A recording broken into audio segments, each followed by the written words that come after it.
Сәлеметсіңдер ме, оқушылар?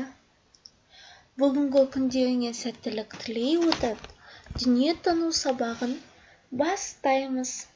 Бөлім бойынша тақырып дәстүр және ауыз әдебиеті. Сабағымыздың тақырыбы ежелгі қалалар. Бүгінгі сабақта ежелгі қалалардың атауын білесіңдер. Ежелгі қалаларды картадан анықтайсыңдар. Ежелгі қала тұрғындарының немен айналысқанын білесіңдер.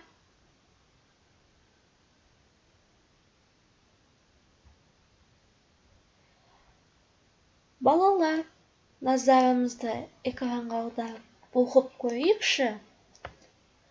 Ұлы жібек жолы адамзат өркениеті жасаған тарихи ескерткіштердің бірі.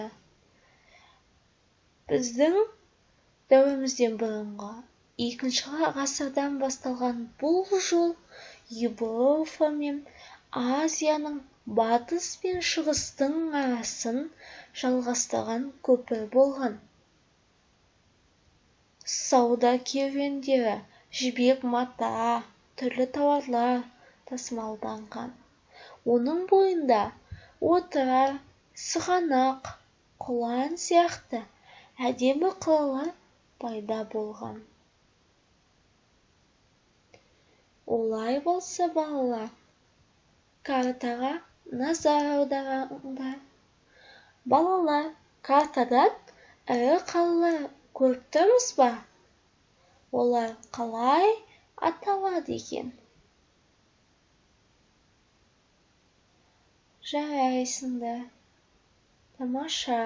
Олай болса, ұлы жібек жолы картадан қандай шартты белгімен көрсетілген?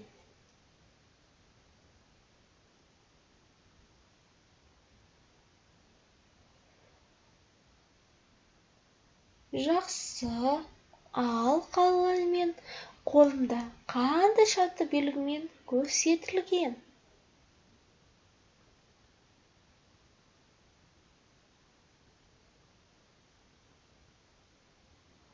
Енді оқушылар, не себепті ұлы қалалар ұлы жібек жолында пайда болған деп ойлайсыңдар?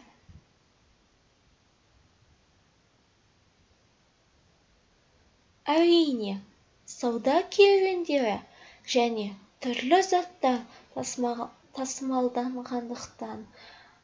Дұрыс айтасыңдар, жарайсыңдар.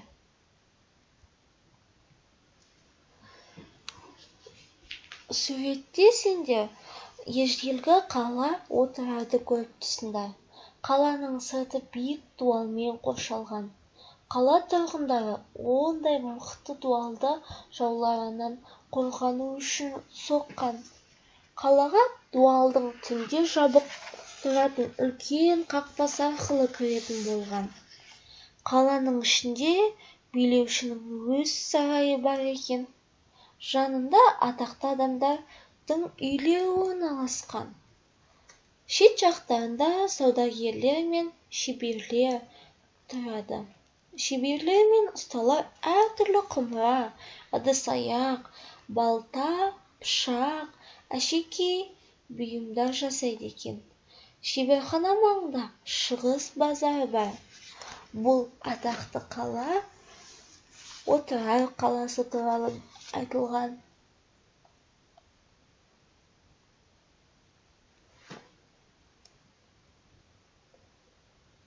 Бұл шығыс базары. Отырар қаласы.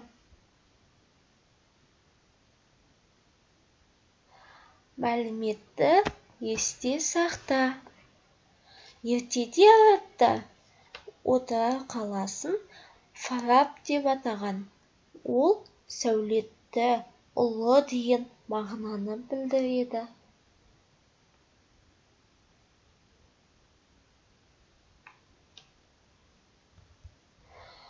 Олай болса балалар, ежелгі қалалар мен оның ерекшелігі сендердің қызығушылықтарыңды арттырады деп ойлаймын. сендерге сұрақ қойғым келіп отыр. Ежелгі қаланың тұрғындары заманауи қалада болса, олардан не таңғалдырар еді? Осы сұраққа ойланып, отбасымыздың үлкендерімен талқылап, ойласып, мұғалімдермен ізденіп, бірге жауап берейікші.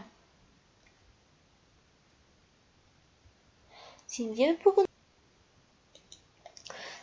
бүгінгі сабақта ежелгі қала мен ұлы жібек жолы туралы білдіңдер. Картадан шартты белгілерді қолданып, қажетті ақпаратты таба алдыңдар. Ежелгі қала отырарға саяхат жасап таныстыңдар. Жарайсыңдар оқушылар. Сендер бүгінгі сабақта ежелгі қалалар туралы мәліметтер мен сусындадыңдар. Олай болса сабағымыз аяқталды. Сау болыңдар.